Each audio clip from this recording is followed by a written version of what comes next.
Sa mundong puno ng pagsubok, hindi lahat ng tao ay nagbibigyan ng pagkakataong abutin ang kanilang mga pangarap. Ako si Zaira, isang simpleng babae na lumaking sanay sa hirap, ngunit hindi kailanman sumuko sa laban ng buhay.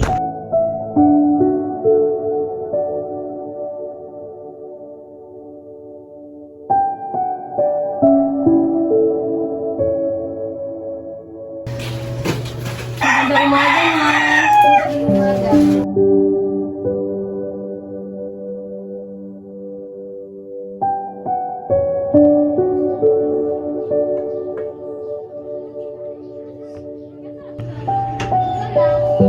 Mga kapatid, gising na!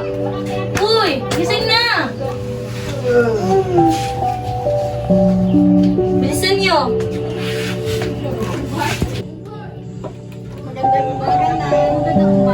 Lumaki akong walang ama. Bata pa lang ako nang mawala si Tatay Iboy. Pero kahit wala na siya, bit-bit ko pa rin hanggang ngayon ang mga salitang iniwan niya sa akin. Anak, tandaan mo to ha. Kahit anong hirap ng buhay, ang pangarap ay huwag mong bitawan. Ang edukasyon niyan ay tanging yaman na hindi mananakaw.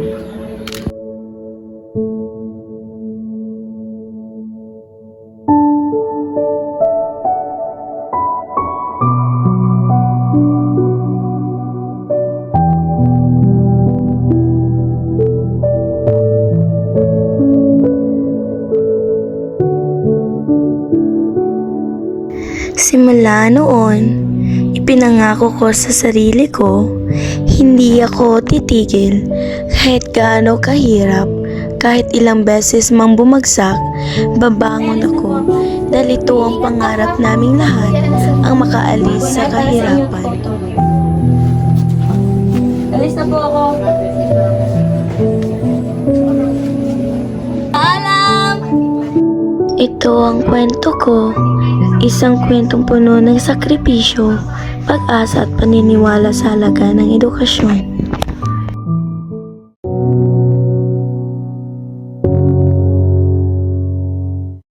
Iba't ibang bahay ang naging amo ko sa loob ng ilang buwan. Tao po! Sino yan? Ay, ikaw pala. Pasok. Maraming salamat po.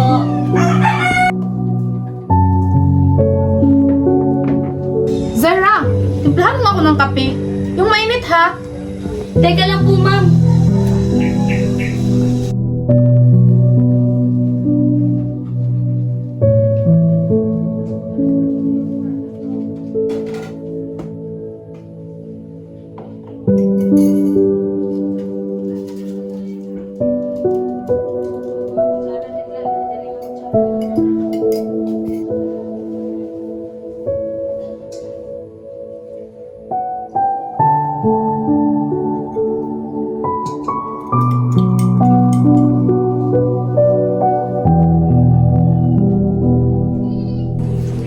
Ito po yung kape niyo, ma'am. Maraming salamat.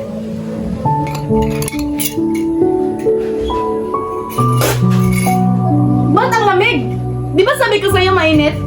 Pasensya na po, ma'am. Titimpla na po kita ulit ng kape. Di ba nagwalis ka na? Ba't ang dumi? Magwalis ka nga ulit? Pasensya po, ma'am. Uulitin ko na lang po.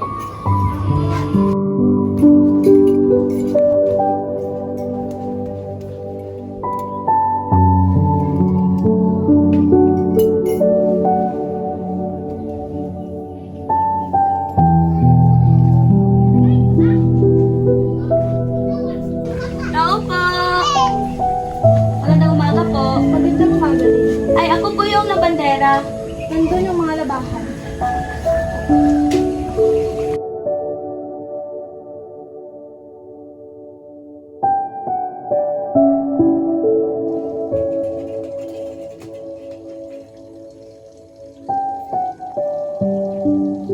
Grabe na laglag, uulitin mo lahat yan. Naririnig mo ba?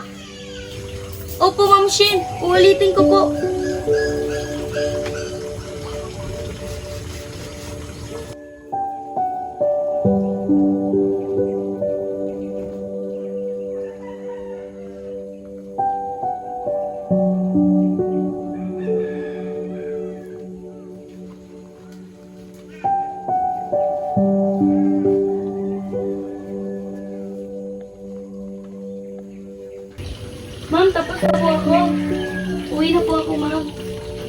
ito, sahod mo. Maraming salamat po, ma'am.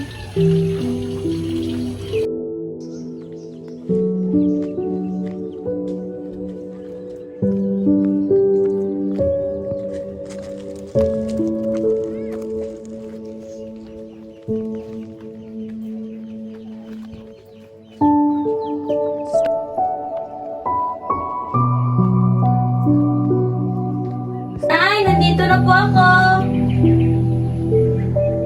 Andyan ka na pala. Ano po?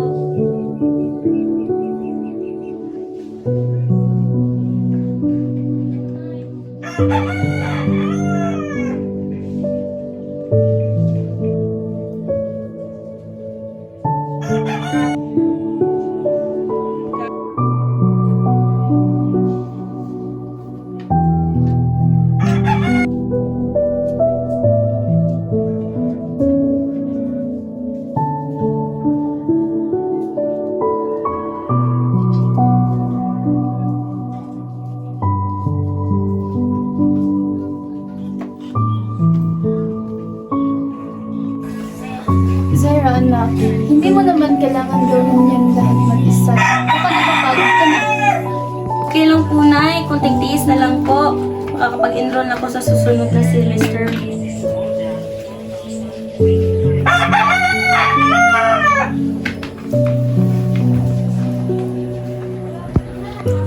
Pero anak, baka kulang pa yan. Alam mo namang mahirap ang matrikula ngayon. Alam ko po, Nay, pero kaya ko to. Hindi ako titigil hanggat hindi ko natutupad ang pangarap ko, ang pangarap nating lahat. Ate, yan na ba yung kita mo sa paglalaba at paglilinis ng bahay? Oo, dito galing lahat ng pawis ko. Bawat barya, may kwento ng pagod at sakripisyo ko. Ate, balang araw ako naman ang tutulog sa iyo. Salamat, Chris. Pero ngayon, pag-aaral mo ng tuparin niyo, ha? Zaira, hindi ko man masabi sa'yo ang mahal. Pero sobrang proud ako sa'yo. Sigurado ako kung nandito lang sa tatay mo, matutuwa rin siya. Naalala ko rin po si Tatay Nay. Kahit pagod ako, naririnig ko pa yung boses niya.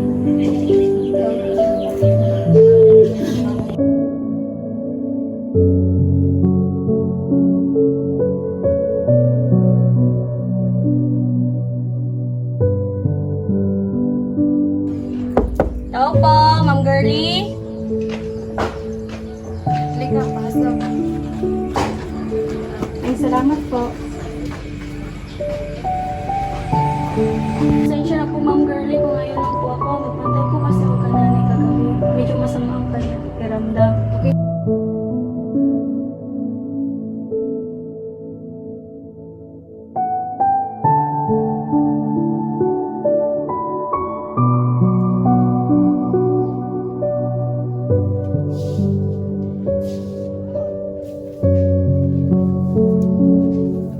Zaira, okay ka lang ba? Ba't ang putla mo? Wala ka sigurong tulog, no?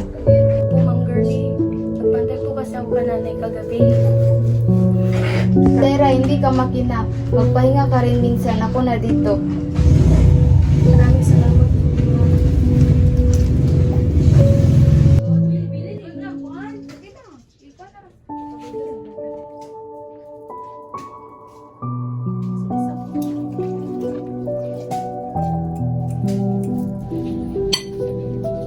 Zaira, salamat ha, ang sipag mo. Kumain ka na muna dito bago ka pumasok. Ay, wag na po, Ma'am. Marami pa po akong gagawin. Salamat na lang po. Hindi pwedeng hindi ka kumain. Alam kong pagod ka dito, kaya sabay na tayo. Ma'am, alis na po ako. Zaira, sahon mo. Huwag mong kalimutan ha, malaga ang edukasyon yan ang puhunan mo sa buhay mo. Salamat po.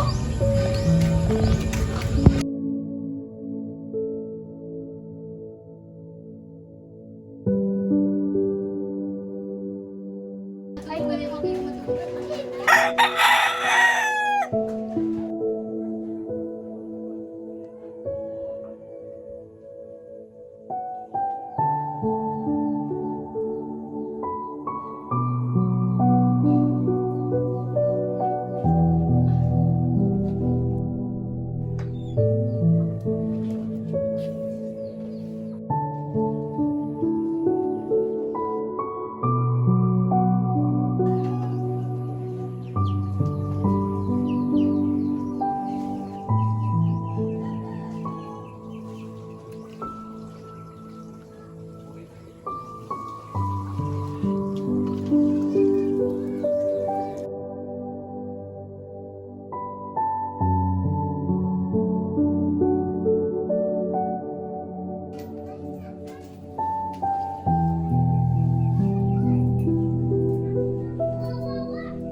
Uy,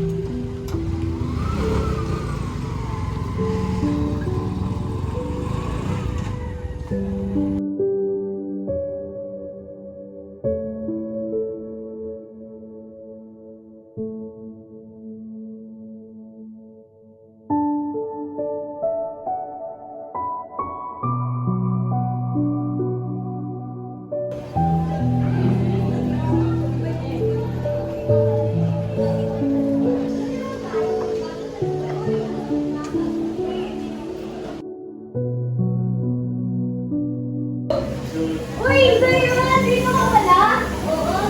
Medyo busy lang sa trabaho. Pero ngayon, ay aral ako.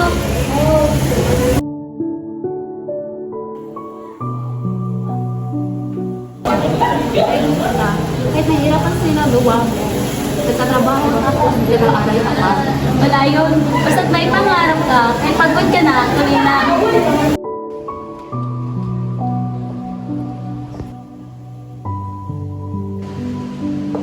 Magandang hapon, class. Magandang hapon po, Ma'am Joy! Ikaw? Ikaw ba si Sarah? Opo, Ma'am Joy. Narinig ko ang tungkol sa'yo. Nagtatrabaho ka daw habang nag-aaral? Oo, Ma'am. Gagawin ko po ang lahat para hindi ko mabawian ang aking mag-aaral. Gusto ko marinig. Tandaan mo, hindi lang ang kahirapan para sa mga taong may relasyon.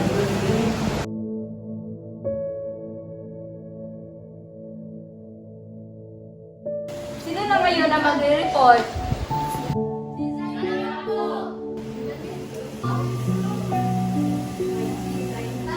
Zara, ikaw na magre-report. Ma'am, pasensya na po. Hindi ko pa po natapos. Sarah, alam ko nagsisikap ka, pero kailangan mo panindigan ang pag-aaral mo.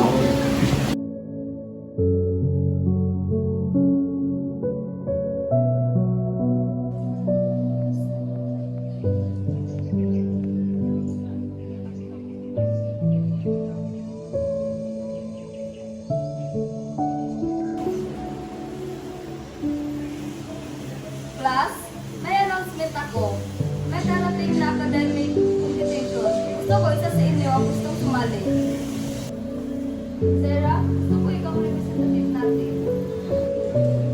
Ma'am, baka hindi ko po kakayanin. May trabaho pa po ako sa umaga. Alam kong kaya mo. Nakikita ko ang determinasyon mo araw-araw. Hindi kailangan maging perfecto. Gusto ko lang makita na kaya mong tumayo sa sarili mong paa. Opo, Ma'am.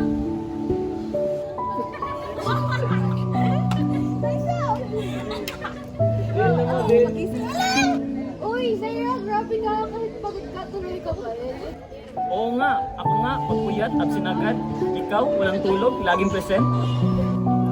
Oo naman, syempre. Hindi ako pwede huminto. Ginagawa ko to, hindi lang sa sarili ko, kundi para sa pamilya ko. Alam mo, idol talaga kita. Sana lahat may tapang mo. Kaya nga.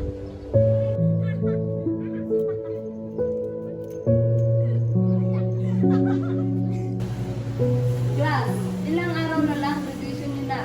Pagmalaki niyo ang mga sarili niyo. Dahil bawat isa sa inyo, may mga sariling kwento sa pagsisikap. Lalo na ikaw, Zaira, hindi ko makakalimutan kung paano mo ipinagsabay ang trabaho at pag-aaral mo. Inspirasyon ka ng lahat. Salamat po, Ma'am. Kung hindi lang po sa mga tao na naniniwala sa akin, baka matagal na ako sa mundo.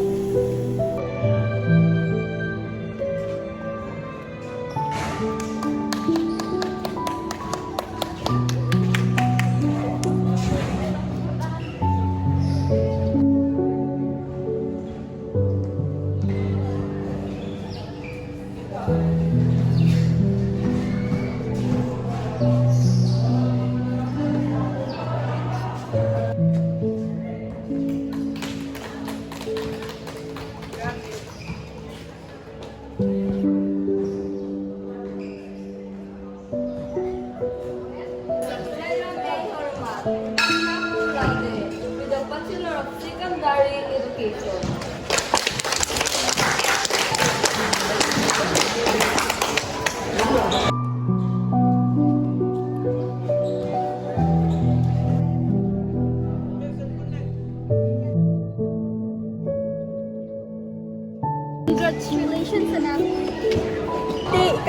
talaga. Ate, idol na kita.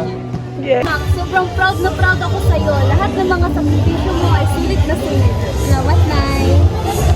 Ang kwento ni Zaira ay paalala sa ating lahat na ang tagumpay ay hindi nasusukat sa yaman, kundi sa tibay ng loob at determinasyon abutin ang pangarap.